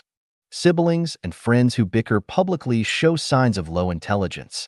The U.S. invasion of Iraq, Iran's uranium enrichment, and North Korea's nuclear testing are all actions stemming from low intelligence. Those who write provocatively online to draw attention are also demonstrating low intelligence. People who drift aimlessly, unfocused, and impatient are likewise of low intelligence. The signs of moderate intelligence are as follows. Those who engage in intense competition, whether rising to prominence or facing defeat, in fields like politics, business, war, romance, gambling, or sports, demonstrate moderate intelligence. Officials and celebrities of all types fall within this realm. Anyone who finds joy in competition, winning and losing, or contests, is a person of moderate intelligence. The signs of great intelligence appearing foolish are as follows. Nobel Prize winners, masters in various fields, and philosophers generally display great intelligence that may seem foolish to others. Such individuals stand at a height and view life from a broader perspective. They are unmoved by trivial gains or immediate disputes and assess situations with long-term vision. Once they decide on a path, they don't turn back unless they have no choice, which can make them appear somewhat foolish. The signs of supreme intelligence being formless are as follows. The greatest creator manages the universe without form. The laws of physics discovered by scientists operate invisibly. The laws of nature, the workings of Tao, and the ways saints resolve conflicts, all of these occur without form. Resolving contradictions in the invisible. The most skilled doctors do not treat diseases directly. They prevent illnesses from arising, curing sickness at its root, invisibly. The most adept generals do not command armies. They turn enemies into friends, rendering armies unnecessary, Achieving victory invisibly. The wisest kings do not govern by laws. They govern the hearts of their people, ruling invisibly. The best merchants do not merely trade. They cultivate relationships, gathering talent to themselves, accumulating wealth invisibly. The most capable officials do not publicly wield power. They empower others, orchestrating everything from behind the scenes, governing invisibly. The wisest scholars do not simply study. They attain enlightenment by understanding the books without words. They grasp what others can and cannot, attaining wisdom in the formless realm. Life Genuine seeks to unify all teachings, allowing nations, religions, political parties, and families to dissolve, ushering in humanity's long-desired Life Genuine era. Can anyone detect such changes? Practitioners seeking the Tao must resolve all contradictions invisibly, starting with balance, balancing relationships, mental and psychological states, and physiological harmony. Avoid contention, arguments, disturbances, fighting, obsession, and extremism.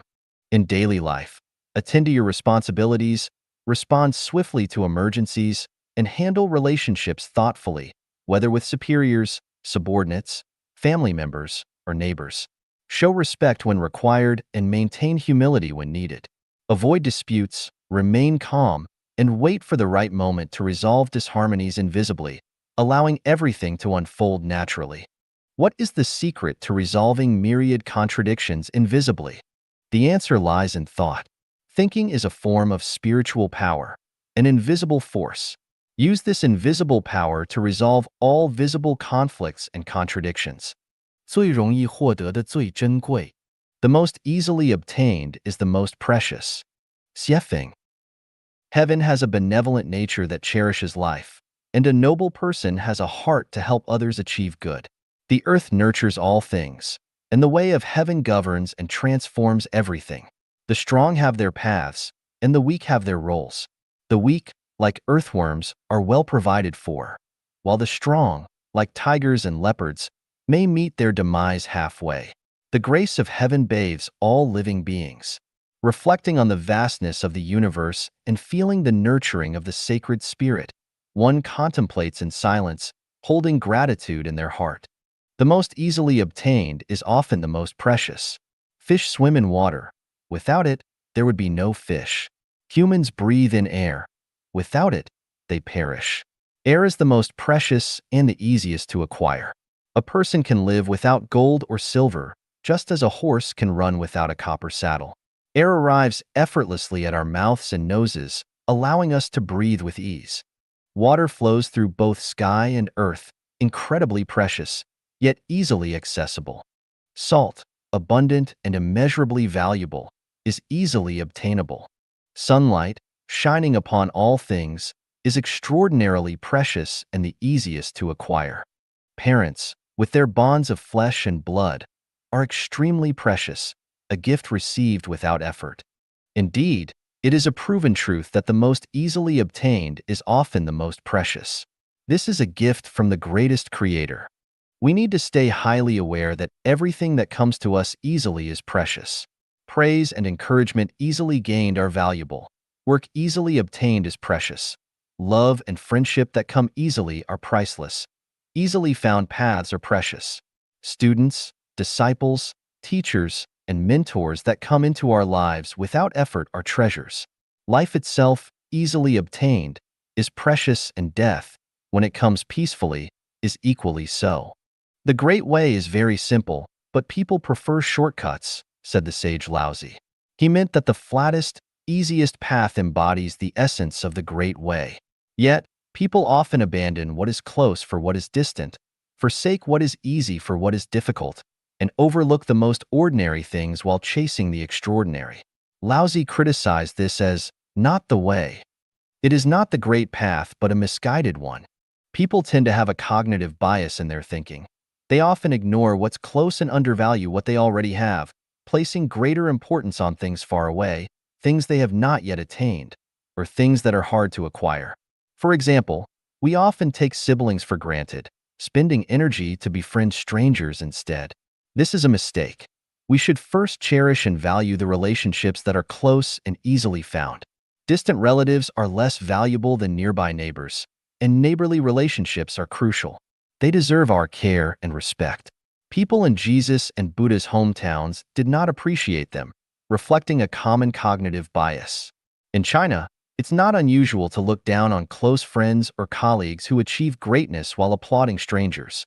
Chinese people who succeed may be viewed with skepticism, while foreigners who succeed are celebrated. The living are criticized, but the dead are lauded. This is all due to biased thinking. In seeking the Tao, if wise individuals are nearby, we should first learn from them and take them as mentors, rather than traveling thousands of miles in search of a teacher. Every small event around us is part of the Tao and reveals divine insight. We should seek understanding from these small events, rather than exhausting ourselves on lengthy classics. Doing good deeds should start with those around us, without feeling we must go far or abroad to share teachings. Eating, dressing, sleeping, and walking contain profound wisdom. There is no need to start with the works of ancient Greek philosophers. The most easily obtained is the most precious. A humble pot can surpass gold and jade. Searching downward is easier than searching upward. It's far easier to form a close friendship with a shepherd than with a celebrity or a governor. In the Life of Genuine community, it's easy to find kindred spirits and connect with Buddhas and Bodhisattvas. This is exceptionally precious and deserves our respect and care.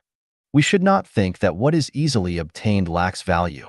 On the contrary, the most easily obtained is the most precious. We should see it as a gift from heaven and consider this principle as a treasure for life. In the chapter of Revelation, I have written about the principle of least resistance. Laozi teaches that great tasks are accomplished through small steps, and difficult tasks are achieved through ease. If we approach our endeavors by following the principle of least resistance, viewing what is easily obtained as the most precious, our lives will become clearer, simpler, more relaxed, and fulfilling. Resistance will transform into motivation, and suffering will turn into happiness. Give it a try.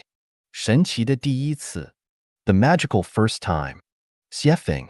Have you ever noticed this phenomenon? The first time you meet someone, the first time you interact with them, or the first time you observe them doing something. If they leave a good impression, all subsequent interactions tend to go smoothly. However, if they leave a bad impression, no matter how much time passes, you will always feel that your interactions with them are fraught with difficulties and obstacles. I once hired a carpenter to make some furniture. The first time he sawed a board, he cut it crookedly. A shadow of doubt passed through my mind, but I thought it might be a momentary lapse. However, what followed was unforgettable. He was careless and inefficient, ultimately wasting my materials, time, and energy. From that moment, I learned that if the first impression is negative, I must immediately cut ties. There's no use dragging things out. The first time I interacted with a friend's acquaintance, I noticed his eyes wandered and occasionally flashed a cunning look. I had a twinge of doubt, but continued the interaction. Later, I asked him for help with 2 small tasks, and both times he tried to outsmart me and did something sneaky. Since then, I've realized the importance of first impressions. If the feeling is good, continue. If the feeling is bad, stop immediately. Looking back, many of life's disappointments arise because we ignore the signals people send during our first encounter. If we observe carefully, every first encounter is like a revelation, telling us whether to continue or break ties. If your first visit to a place leaves you unhappy or things don't go well, don't go back. If your first date with someone leaves you disappointed, don't keep dating them. If your first collaboration with someone makes you feel hurt or upset, don't work with them again. The feelings from the first encounter are the most genuine, and the first impression is a sign from above. How we handle the information from our first experience determines whether our lives will be smooth or difficult. People or things that bring us joy during our first encounter are usually beneficial to us. We should treasure, keep, and nurture them. On the other hand, people or things that cause us pain or discomfort during our first encounter are usually detrimental, and we should immediately let them go. When dealing with first encounters, it's essential to trust yourself. This isn't about experience, wisdom, knowledge, age, or gender. It's about intuition and your true inner feelings. Don't rely on the advice or warnings of others, whether they are masters, scholars, great figures, friends, or elders, they can't feel what you feel in your heart. The signals that heaven gives us through first impressions are the most beneficial, the most accurate, and the most protective. You shouldn't rely on your own experience or wisdom to judge, but should listen to the insights and guidance of your feelings. Regularly ask yourself, does he or she or it make me feel comfortable? If the answer is yes, treasure it. Don't listen to others' evaluations, nor to the reminders of well-meaning people who say, I'm doing this for your own good. Only you know what you feel, others don't. We're often taught, unite with everyone who can be united, tolerate those with opposing views, be as inclusive as possible, believe people can change, and be patient. They'll come around. These are all misguided ideas.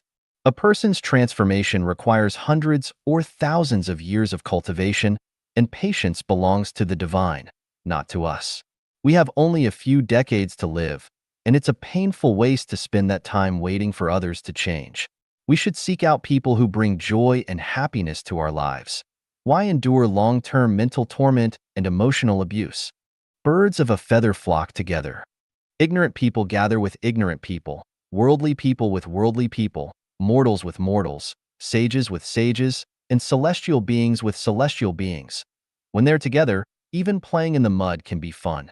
But when sages are with worldly people, or celestial beings are with mortals, no matter what they do, it brings only suffering. Even if they're sharing love, it feels deeply uncomfortable. Everyone's life structure is different.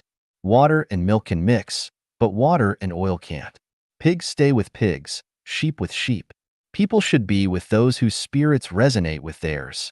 Whether spirits resonate depends entirely on physiological and spiritual responses, and the best opportunity for that resonance occurs during the first observation or contact. That's why the first time can be called the magical first time. People fear loneliness and isolation, so they often compromise themselves to fit in with others, saying, all right, I'll just go along with this. But pleasing others doesn't alleviate our loneliness. Instead, it leads to deeper helplessness and frustration. Life is only a few short decades. It's better to live one happy day than to endure 100 years of misery. It's better to die in a moment of joy than to live 1,000 years in humiliation. Trust that first impression. If it's good, cherish it and continue. If it's bad, cut ties and let it go. 异想天开玩玩特异功能. Whimsical fantasies, exploring extraordinary abilities. 写法. First, let me clarify, this is purely a game, so don't take it too seriously. The unconventional thinking theory of Life Genuine teaches us that nothing is impossible. There are only things we haven't thought of yet. There's nothing we cannot do. Only things that are beyond the limits of our current thinking. Our minds are often constrained by the thought processes of others, which keeps us ordinary. But when we engage in unconventional thinking, defying norms and letting our imaginations soar, we can break free from these constraints. We can transform into extraordinary beings, into incredible individuals who can follow their heart's desires without overstepping boundaries. Come, let's play with extraordinary abilities. Close your eyes and visualize a scene. You'll see a more vivid and clear picture. Trust your intuition to sense what tomorrow's weather will be like, what the person you're thinking of is doing at this moment, what your tomorrow and future will look like, who you might meet, and so on. Experiment for a month and observe the results. Let your heart guide your actions. Quietly listen to your inner voice. Amid the chaotic noise, you will hear a particularly clear sound. Follow its guidance and see what happens. Trust yourself. From your heart, summon a bird to fly to your window or a nearby tree, or call upon someone you've missed for a long time to appear before you or give you a surprise call. Sit on the floor with a cushion and focus on an object, trying to make it move. Take a spoon, concentrate, and try to bend it with your gaze. Try influencing someone nearby with your thoughts and see if they act according to your will. Plug your ears and listen for any ghostly or divine voices around you. Lie in bed, close your eyes, and imagine soaring into the sky. See if you can become invisible in an instant. Stand still and see if you can grab something several meters away with your hand. Stay in your room, close your eyes, and try to see what your neighbor is doing. Think of ways to turn water into wine and wind back into water. Focus on a specific person and see if you can dream about making love to them in the coming days. Close your eyes, stretch out your palms, and explore in all directions, sensing how your palms react to heat and cold. Or take a book, roll it up, and sense the warmth or cold it conveys. If a part of your body is ill, imagine it as perfect. Use your thoughts to expel impurities and infuse it with the essence of the sun, moon, and earth's energy. Keep this up for several days and observe the results. By changing your diet and mental state, you might notice that your gas and stool take on a unique fragrance, entirely free of any foul smell. Those interested can explore this phenomenon. From someone's gaze, demeanor, posture, tone, words, and speech, you can discern the beauty or ugliness of their soul, even their consciousness or the non-material structure of their life. Think about how you can achieve this. Isn't this fun? It's more entertaining than playing with mud or make-believe games. Playing mental games brings immense joy. As you play, you might discover more variations, gain a deeper understanding of the infinite, cherish life more, and step into a broader world. But remember, never play games that harm others for your own benefit. Thoughts are powerful forces, and careless actions can cause unseen harm. A single thought can become the straw that breaks the camel's back. It's essential to follow the teachings of Christ and Buddha, correcting your body and mind first, to attain a state of enlightenment. Straying from this path can turn you into a demon. Always guard your heart. In darkness, a guilty conscience is clearly seen by the divine eye, like lightning. This is why Life Genuine does not encourage the cultivation of extraordinary abilities. The above is just a whimsical game of thought. Don't take it too seriously, and don't become obsessed or lose yourself in it. 如如不动与随性而动, unshakable in following one's nature. 写法. The ultimate truth of the universe remains unshakable and unchanged for all eternity. Yet, all phenomena in the universe move in accordance with their nature, as they have done for eons. The way, Tao, is like the void, unmoving and unchanged through the ages. Yet, the profound truths of Zen adapt to the moment, always flowing with the present. Reverence for the greatest creator remains unshakable, regardless of how time changes, how complex the world becomes, or whether one finds themselves in favorable or adverse circumstances, in heaven or hell. Reverence for life remains unshakable, as all living beings arise from the same source. With empathy and compassion, we share in the joys and sorrows of all living creatures. Reverence for nature remains unshakable, as the sun, moon, stars, mountains, rivers, plants, animals, and insects all possess a spirit that sustains our lives. Filial piety toward parents remains unshakable, for their nurturing love is as vast as the sky and the earth. Whether you are close by or far away, in times of prosperity or hardship, their love endures. Adherence to laws and regulations remains unshakable, as they uphold order, reward goodness, and punish evil. A good citizen respects the laws of the land. Loving others as yourself remains unshakable, as taught by Jesus, Buddha, Laozi, and other wise sages. We are to love others as we love ourselves. Enjoying affection remains constant, whether between rulers and subjects, parents and children, spouses, lovers, siblings, or friends. Love, like water and flowers, is graceful and flowing. Enjoying sexual love remains constant, a divine and ecstatic gift. It is natural to love one another. This is heaven's law. Refining one's character remains unshakable, as there are 18 levels of human quality, each offering a different life experience. One should constantly strive to enhance their character. Perfecting one's life remains unshakable. People evolve from ignorance, worldliness, and mortality to becoming sages, land celestials, deity celestials, super celestial beings, and even gods or Buddhas. Continuous self-improvement leads to higher levels of existence. The universe is filled with a boundless heart, and all beings move in accordance with the way. Like a drop of water in the sea or a cloud in the sky, everything is precisely placed by the way. To follow the way, rely on intuition. True wisdom may appear foolish, and true intelligence is formless. Do not depend on experience or reason.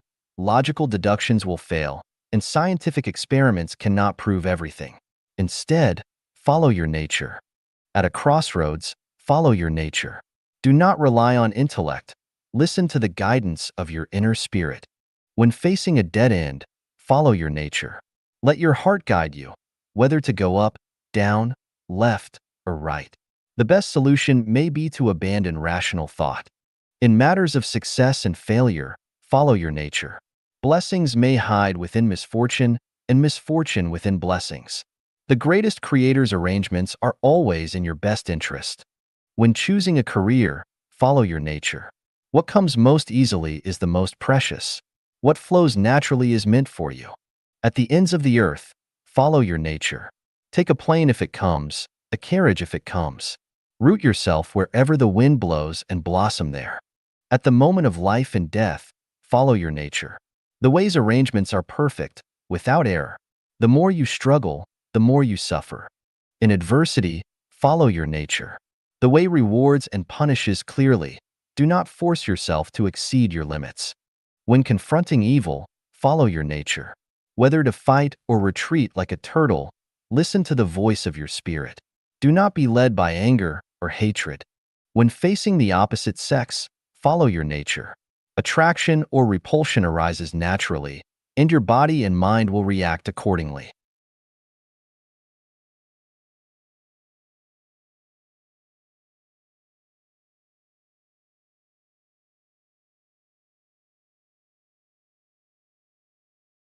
For word to the chapter of wisdom. Xie.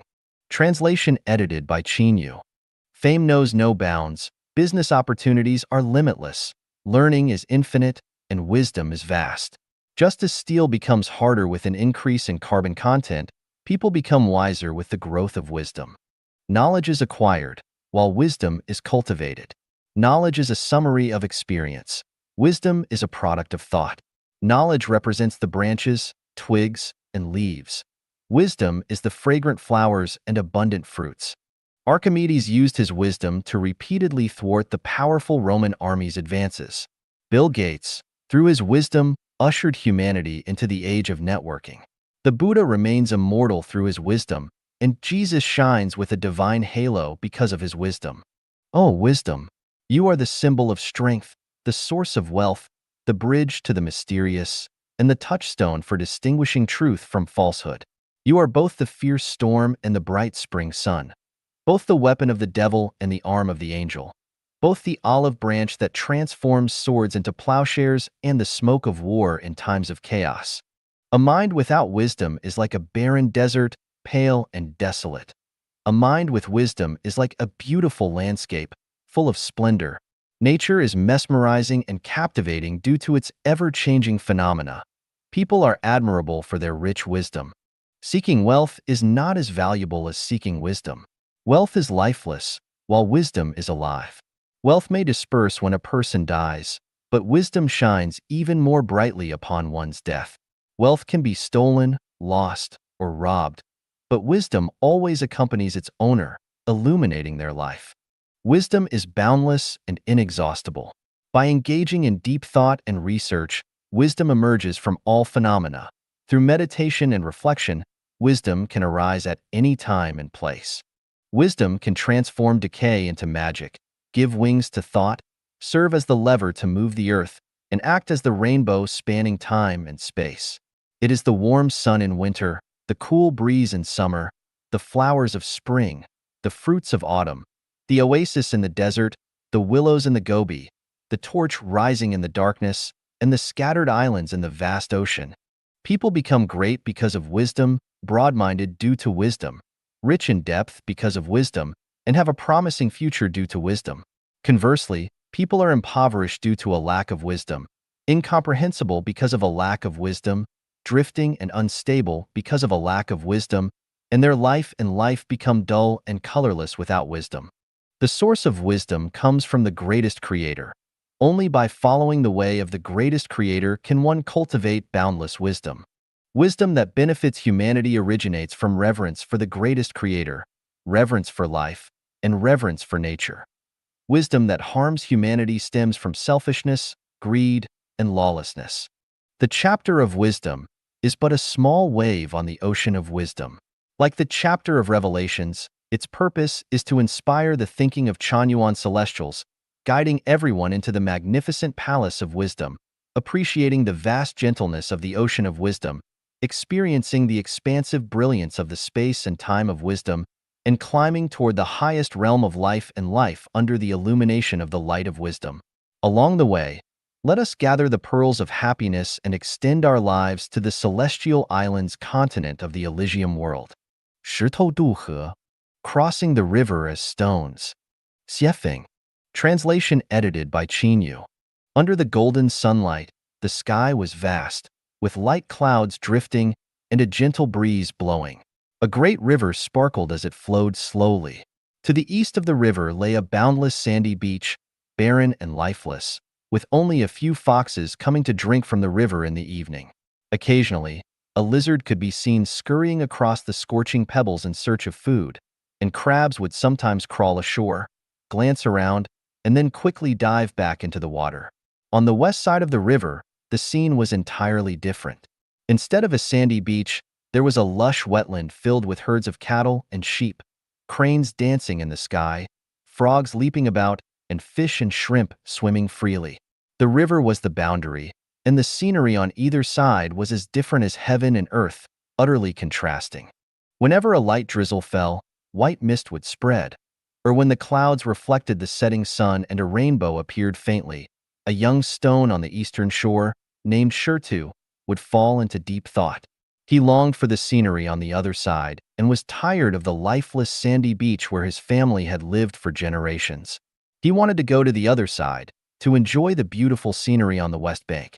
One day, a torrential rainstorm mixed with hail came pouring down from the sky, causing little Shida's back to ache. He could no longer bear it and began to run wildly on the sandy beach, shouting as he ran, "I want to go to the other side! I want to go to the other side!" After the rain stopped and the sky cleared, everything became tranquil again, but the sandy beach was in an uproar. Someone has a wild idea of going to the west side. Poor child, he must be crazy. Ignorance, sheer ignorance. What foolishness! This guy's brain is not normal. He should be sent to a mental hospital for treatment. Whose child is this? How can he talk such nonsense? He should be locked up in prison. We can't let him confuse people with his wild talk. We need to strengthen basic education, or the order of this great sandy beach will be disrupted by such delusional people. Finally, the ancient stone on the beach spoke up. We must hold a grand assembly for all the stones on the beach and invite our esteemed and wise scholars to educate the younger generation and save them from these wayward thoughts. The young stone who wanted to go to the other side was surrounded, and the wise stones began to bombard him with their wisdom.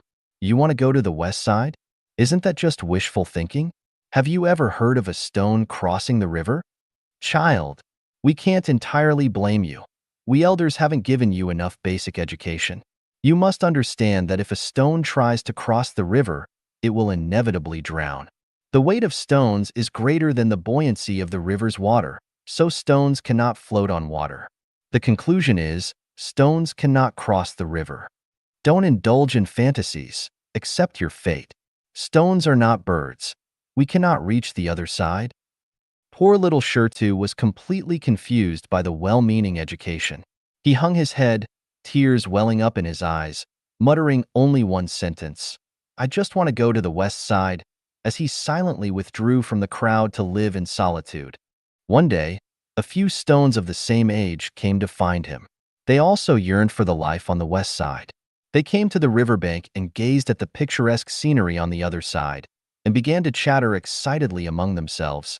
To cross the river, it's best to take a boat. To cross the river, it would be best if we could fly like birds. To cross the river, it would be best to ride on the back of a crab. To cross the river, it would be best if we hollowed out our insides. To cross the river, it would be best if a strong wind could carry us over to the other side. As they were fervently discussing, a few boys came by and stopped beside them. They were humans, perhaps drawn by the stone's strong will. One of the boys said to his companions, Let's have a contest to see who can throw a stone across the river so that it skims the water's surface and reaches the other side. In an instant, these boys eagerly picked up stones at their feet and hurled them toward the other side of the river. Whoosh, swoosh, whoosh. One after another, the little stones skimmed the water's surface and flew across to the other side. Rumors quickly spread across the great sandy beach. Did you hear? It's said that those disobedient boys insisted on crossing the river and all drowned. Exactly. How could a stone possibly cross the river?